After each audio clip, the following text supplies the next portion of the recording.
Assalamualaikum warahmatullahi wabarakatuh. Inilah 5 kehebatan tentara Israel IDF yang tidak dimiliki oleh Tentara Republik Indonesia atau TNI. Saya harap Anda tidak tersinggung dengan video ini karena secara fakta dan data, TNI kalah telak dibandingkan dengan tentara IDF untuk poin-poin ini. Penasaran? Yuk kita mulai videonya. Kehebatan tentara IDF yang pertama adalah mereka perang pakai popok, sementara tentara Indonesia tidak pakai popok. Dalam hal ini, tentara Indonesia kalah sebab dalam sejarah operasi militer di berbagai wilayah, pasukan tentara Indonesia belum pernah ada yang pakai popok. Popok bagi tentara Indonesia tidak mungkin dipakai sebab pasukan tentara Indonesia adalah pasukan terbaik, pemberani, dan bermental baja, jadi tidak akan terkencing-kencing saat perang. Kehebatan IDF yang kedua adalah mereka sering menembak teman sendiri dengan jumlah tidak main-main, sementara tentara Indonesia tidak pernah. Inilah kekalahan tentara Indonesia yang kedua dibanding IDF. Dalam sejarah operasi militer tentara Indonesia, mereka tidak pernah melakukan penembakan terhadap teman sendiri, apalagi jumlahnya mencapai puluhan seperti yang dilakukan IDF. Kehebatan IDF yang ketiga, baperan atau bawa perasaan mereka di sosial media lebih besar dibanding tentara Indonesia. Saat akun sosial media para tentara diserbu netizen Indonesia, banyak para tentara stres dan pasrah. Beda dengan para tentara Indonesia, kalau ada urusan dengan para netizen, mereka tetap tenang sehingga bisa langsung ambil jalan tengah untuk meredam. Inilah laporan khusus tentang dampak sosial media pada kesehatan mental tentara IDF. Dalam perkembangan terkini yang menyoroti dampak media sosial pada kesehatan mental, beberapa akun media sosial yang diduga milik anggota Israel Defense Forces, IDF, menjadi sasaran serangan siber dari netizen Indonesia. Akibatnya, banyak dari akun-akun tersebut terpaksa membatasi akses publik dengan mengunci kolom komentar atau bahkan memprivasi akun mereka.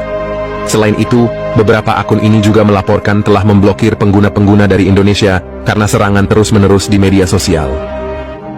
Salah satu contoh kasus adalah seorang tentara IDF bernama Eden Season yang mengungkapkan bahwa ia terpaksa mengganti nomor teleponnya setelah mengalami serangan siber intensif dari netizen Indonesia dalam 2 hari terakhir. Serangan ini dipicu oleh sebuah konten parodi yang mengejek masyarakat Palestina, terutama di saat kondisi kritis seperti pemutusan listrik dan air di Gaza oleh pemerintah Israel.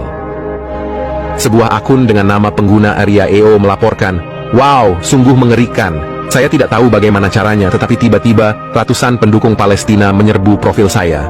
Saya menerima jutaan pesan penuh kebencian. Ini benar-benar mempengaruhi kesehatan mental saya." Insiden ini menyoroti bagaimana media sosial dapat menjadi arena konflik dan bagaimana hal ini dapat berdampak negatif pada kesehatan mental individu, khususnya dalam konteks situasi politik yang sensitif dan bergejolak seperti konflik Israel-Palestina. Kehebatan IDF yang keempat adalah mereka menerima semua anggota tanpa seleksi ketat karena ada wajib militer, sampai-sampai ada tentara yang ngondek atau bencong. Sementara anggota tentara Indonesia adalah orang-orang pilihan, jadi tidak ada anggotanya yang ngondek. Inilah kekalahan telak tentara Indonesia yang keempat, karena tidak punya anggota yang ngondek. Inilah analisis rekrutmen tentara IDF yang kontras dengan standar fisik di Indonesia. Dalam kajian terbaru mengenai proses rekrutmen militer, terdapat perbedaan mencolok antara praktek yang dilakukan oleh Israel Defense Forces, IDF, dan standar yang diterapkan di Indonesia. Sementara Indonesia menetapkan berbagai syarat fisik ketat dalam perekrutan tentaranya, IDF tampak memiliki pendekatan yang lebih inklusif. Dalam sistem pertahanan Indonesia, persyaratan fisik yang ketat dianggap penting untuk memastikan bahwa tentara yang direkrut mampu menghadapi tantangan di lapangan tanpa risiko yang berlebihan.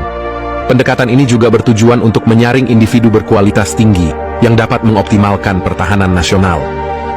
Di sisi lain, IDF tampak mengambil pendekatan yang berbeda, merekrut individu dari berbagai latar belakang fisik dan penampilan. Ini termasuk orang-orang yang mungkin tidak memenuhi standar fisik konvensional yang biasa kita lihat dalam militer. Contohnya termasuk rekrutan yang penampilannya tidak tipikal untuk seorang tentara, seperti mereka yang memiliki tubuh yang tidak sesuai dengan norma kekuatan fisik yang biasa, atau bahkan mereka dengan penampilan gender non-konformis. Kehebatan IDF yang kelima adalah mereka bisa main balapan tank setiap saat, sementara tentara Indonesia tidak bisa. Tentara Indonesia kalah telak dalam hal ini. Selain jumlah tank mereka lebih banyak, mental IDF juga mental anak-anak. Lihat saja mereka masih pakai popok. Petinggi IDF mengungkapkan bahwa mereka menerima laporan mengenai perilaku tidak profesional dari beberapa tentara. Ketika ditugaskan di Gaza, bukannya menjalankan misi militer, sejumlah tentara IDF justru kedapatan menggunakan kendaraan lapis baja mereka untuk kegiatan balapan. Menurut laporan komandan tank yang berada di lokasi, tentara-tentara ini terlibat dalam aktivitas yang tidak hanya menyimpang dari protokol standar, tetapi juga berbahaya. Tragisnya, akibat perilaku ini, beberapa tank mengalami kerusakan serius setelah bertabrakan satu sama lain. Kerusakan ini berakibat pada penurunan kapasitas operasional dari kendaraan-kendaraan tersebut, yang tentunya menjadi kekhawatiran serius bagi keefektifan militer IDF. Di akhir video ini marilah kita sama-sama bersyukur karena kita mempunyai tentara terbaik dengan kualitas yang diakui dunia. Jaya selalu untuk Tentara Republik Indonesia sebagai penjaga NKRI.